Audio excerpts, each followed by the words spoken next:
আজকের আয়োজন মিষ্টি কুমড়া ভাজা। মিষ্টি কুমড়া ভাজি করে খাওয়া, মাছ দিয়ে রান্না করে খাওয়া অনেক করেছি। আজকে ভাজাটা করব, সেজন্য আমি পিস পিস করে নিয়েছি এবং কেচে নিয়েছি যেন লবণটা ভিতরে ভালোভাবে ঢুকে।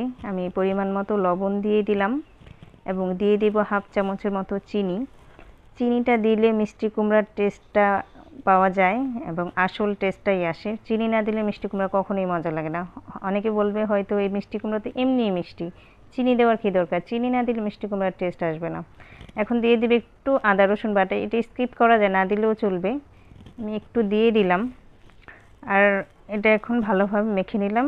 আর একটু দিয়ে দিব হচ্ছে মরিচ গুঁড়া। আমি এখানে কোনো হলুদ গুঁড়া ব্যবহার করব না, হলুদ ব্যবহার করলে মিষ্টি কুমড়া ভাজাটা মজা লাগবে না। এটা মেরিনেট করে রেখে দিতে হবে। রেখে দেওয়ার পর আমি কিছুক্ষণ পরে আমি তেল দিয়ে দিলাম চুলায় এবং তেলটা গরম হয়ে আসলে আমি মিষ্টি কুমড়াগুলো ভেজে নেব। দিয়ে দিলাম, ঢাকনাটা দিয়ে দিলাম। এভাবে ভাজলে মিষ্টি কুমড়াটা অনেক বেশি ভালো লাগে।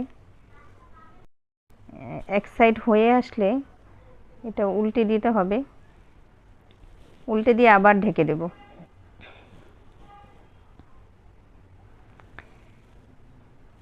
অলরেডি আমার মিষ্টি কুমড়া ভাজা শেষ এবং এভাবে ভাজলে অনেক বেশি ভালো লাগবে।